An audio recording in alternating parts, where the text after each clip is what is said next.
Sekarang dividen. Dividen bagian laba yang didistribusikan oleh direksi perusahaan kepada pemegang saham. Itu juga dimasukin ke laporan keuangan. Tadi ada kalau mau dilihat. Terus bentuknya bisa dividen tunai, bisa bonus, bisa terserah perusahaan mau membagikan dividen dalam bentuk apa. Terus syaratnya, perusahaan mempunyai laba yang ditahan cukup, perusahaan memiliki cukup kas, ada keputusan resmi. Nah, kalau nggak ada keputusan resmi ya udah nggak bisa dibagi. Makanya saya bilang walaupun perusahaan dapat laba, nggak tentu mereka mengeluarkan dividen. Tergantung keputusan perusahaan mau mengeluarkan nggak. Tanggal pengumuman pencatatan sama pembayaran ini yang biasanya kita catat itu 3 tanggal ini. Ketika kita mengumumkan kita mau bagi dividen, dicatat. Terus pencatatan ya dicatat. Ini contohnya langsung. Faktor-faktor posisi modal kerja, sumber-sumber yang diperlukan. Ini tergantung ya. Masih ingat kan antara kreditur sama pemegang saham yang harus didulukan yang mana? Pernah dengar obligasi nggak? Pernah dengar artinya tapi tahu nggak obligasi itu apa? Iya, surat berharga maksudnya itu apa?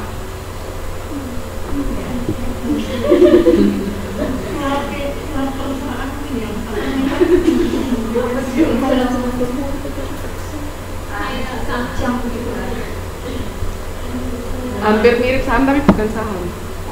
Tahu nggak apa? Ada bayangan nggak obligasi itu apa?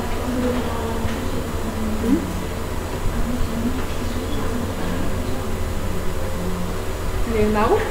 Obligasi itu surat utang. Jadi salah satu cara perusahaan untuk mendapatkan dana itu menerbitkan obligasi. Intinya kita bakalan punya utang ke orang yang beli obligasi kita. Jadi obligasi itu surat hutang.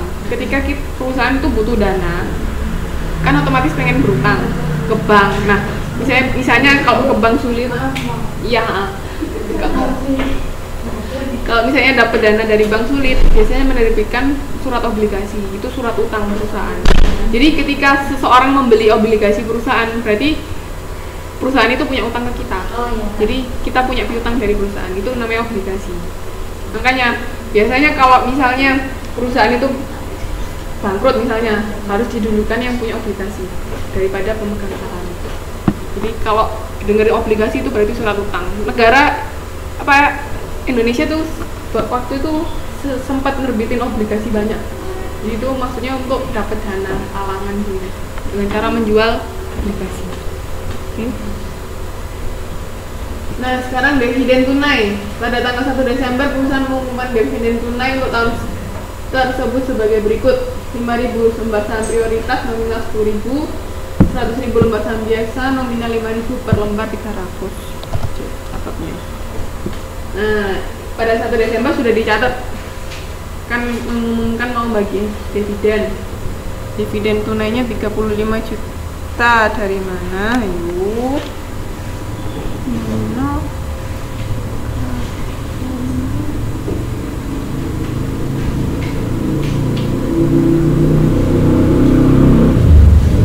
$35 juta dari mana? Tahu nggak?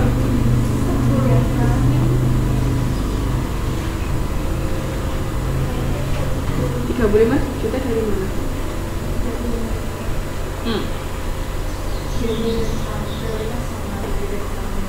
Iya, cara ngitungnya gimana?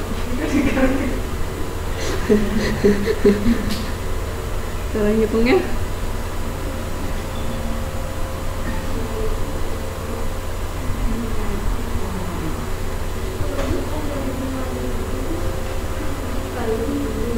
Gimana?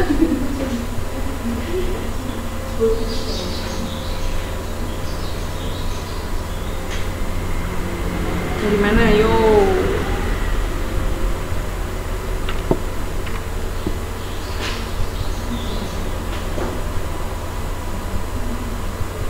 Ada yang tahu? Kan pas nyatet ini kan utang dividennya 35 juta. Nah, 35 juta itu dari mana? Ya jelas dari saham biasa sama saham preferen, tapi gimana dapatnya 35 juta? Saham preferennya berapa, saham biasanya berapa? Berapa mbak? Yang ngintip.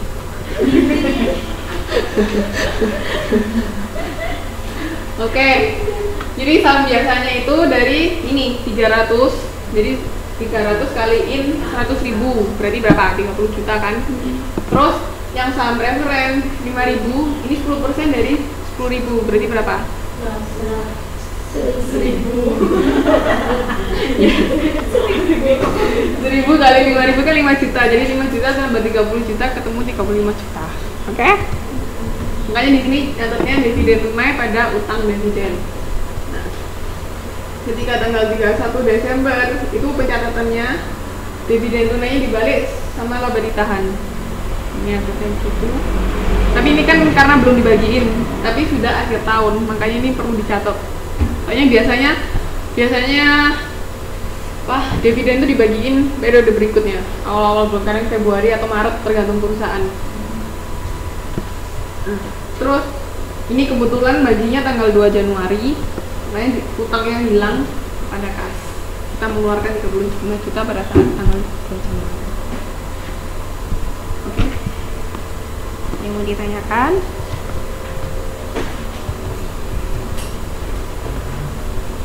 Sekarang dividen saham. Pada tanggal 15 Desember, direksi perusahaan mengumumkan 5% dividen saham.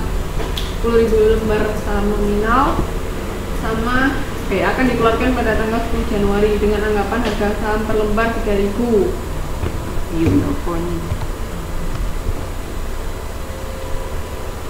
Nah, ini tetap ada IQ sama disagio juga.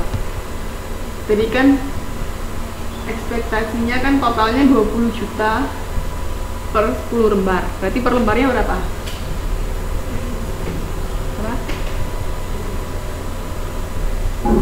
Per lembarnya berapa kalau totalnya 20 juta dengan 10.000 lembar? Iya 2.000, tapi anggapannya harga pasarnya 3.000. Jadi kan lebih besar dapatnya nantinya, makanya masuk agio. Ini pada saat pengumuman dividen saham sama dividen saham yang akan dibagikan sama agio modal saham biasa. Selisihnya tadi. Dan karena kita punyanya 20 juta, tapi harga pasar, nah itu kan tergantung pada pasar juga. Yang harga saham kita berapa pada saat itu sebesar segitu agionya ketemu. Terus tanggal 10 Januari. Nah, ini baginya bukan dalam bentuk tunai, tapi dalam bentuk dalam bentuk apa? Dalam bentuk apa, Mas?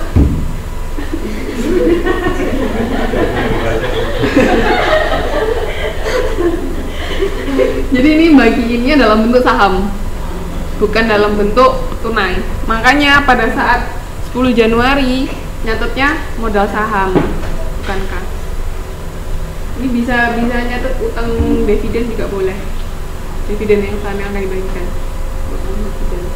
Tapi di sininya pada saat dibagikan modal saham biasa, karena dibagi dalam bentuk saham. Nah, sekarang ada yang namanya pemecahan saham. Pernah dengar nggak kayak gini, kasus gini? Kayaknya saya beberapa hari yang lalu tuh, tapi lupa perusahaan mana, mau bikin stock split juga. Jadi sahamnya tuh dibagi. Ini menurunkan harga pasar per lembar saham atau mendorong investor membeli saham perusahaan. Jadi misalnya awalnya kita punya 10.000 lembar saham yang beredar, itu dibagi lagi, dipecah lagi.